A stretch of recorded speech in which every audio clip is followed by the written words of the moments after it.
안녕하세요. 잡설TV입니다. 최근 미국에서 방위비 분담금을 현재 1조 389억에서 5조 8천억으로 약 5배를 요구하였는데요. 자세한 내용을 보면 주한미군 훈련비와 군무원 및 가족 지원 비용, 미군 한반도 순환 배치 비용, 역의 훈련 비용 등을 요구하고 있습니다. 호의가 계속되면 권리인 줄 안다라는 말이 딱 맞습니다. 1991년까지만 하더라도 미군은 소파 제5조에 따라 주한미군 주둔 비용과 건설 비용 등은 미국에서 부담하였으며 대한민국은 토지만 제공하였는데요. 1991년 걸프전으로 인한 막대한 비용과 함께 몇 년간 이어져 온 무역 적자로 인해서 국방비가 삭감되어 이를 보충하기 위해 특별협정, 이른바 SMA를 맺게 됩니다. 1991년에는 1073억으로 올해 2019년 1조 389억, 91년 대비 약 10배 정도 오른 것으로 볼 수가 있습니다. 물론 대한민국의 경제 규모 및 GDP를 따져야 하겠지만 그래도 막대한 수치라고 볼 수 있습니다.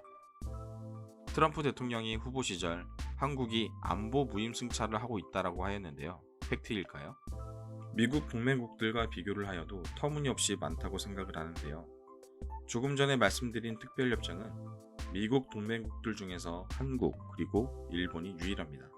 미국의 보수 성향 싱크탱크인 아메리칸 액션 포럼은 보고서를 냈습니다. 한국 부담률은 41%, 일본은 50%, 독일은 18%에 불과했습니다. 일본이 가장 분담률이 높다? 여기서 조금 더 따지고 봐야 합니다. 주한미군 주둔수는 대략 28,000명으로 나와 있으며 주일미군은 약 5만 명 안팎으로 주둔비 대비 방위비 분담금을 계산하여 본다면 오히려 비슷하거나 많을 수가 있습니다. 물론 방위비 분담금의 자세한 지출 구조가 일본과 한국이 다르기 때문에 정확하고 직접 비교는 어렵지만 적게 부담하고 있지는 않습니다. 과연 미국이 대한민국의 안보만을 위해서 주한미군을 주둔시킬까요? 아닙니다. 한반도는 미국 입장에서 중국과 러시아를 견제하는 지리적 중요 요새와 같은 곳으로 절대 철수는 있을 수가 없습니다. 오히려 상황이 바뀌어서 주둔비를 받는 상황이었다 하더라도 미군은 주둔비를 지불하고 있을 만큼의 군사적 메리트가 있는 곳이 대한민국입니다. 한국 전쟁 당시 워 인 코리아라는 책에서 이러한 사상이 잘 나와 있습니다. 독일이 유럽을 집어삼키는 동안 가만히 있다가 미국은 엄청난 희생을 치렀다. 공산주의가 우리 안방까지 쳐들어올 때까지 기다리지 말고 지금 한반도에서 막아내자라고 말이죠. 물론 한국 전쟁 당시 미국의 희생을 폄하할 생각까지는 아니지만 아무런 이유 없이 정의감만으로 도와줬다라는 생각을 하는 것도 이제 그만해야 되지 않을까요? 그렇다면 트럼프는 왜 그러는 걸까요?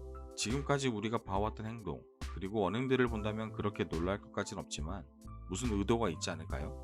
재선을 위한 행동으로밖에 보이지 않는데요. 재선 때 유권자들에게 여러분 봤습니까? 내가 대통령이 되었기에 방위군 분담금을 이렇게나 줄이고 많은 무기를 판매한 거 아시죠? 지금까지 역대 대통령들이 하지 못한 것을 내가 해냈습니다. 이렇게 말을 할 것 같습니다. 툭하면 트럼프는 주한미군을 철수시킨다고 하는데요. 절대 그럴 수가 없습니다. 미국 의회에서도 주한미군 수를 현 수준으로 유지하라는 국방 수권법도 하원 통과하였고 상원 결과만 기다리면 됩니다. 그리고 국방 수권법에 주한미군 규모를 22,000명 이하로 줄일 수 없도록 의무화가 되어 있습니다. 하지만 미국이 이것을 협상 카드로 나올 때마다 언론과 야당에서는 한반도 위기론을 꺼내들며 정부를 압박하고 있습니다. 다른 정쟁들에 대해서 격하게 토론하는 것은 민주주의 정신이기 때문에 그럴 수 있다고 생각하지만 국익과 안보에 대해서는 하나로 뭉쳐야 하지 않을까요?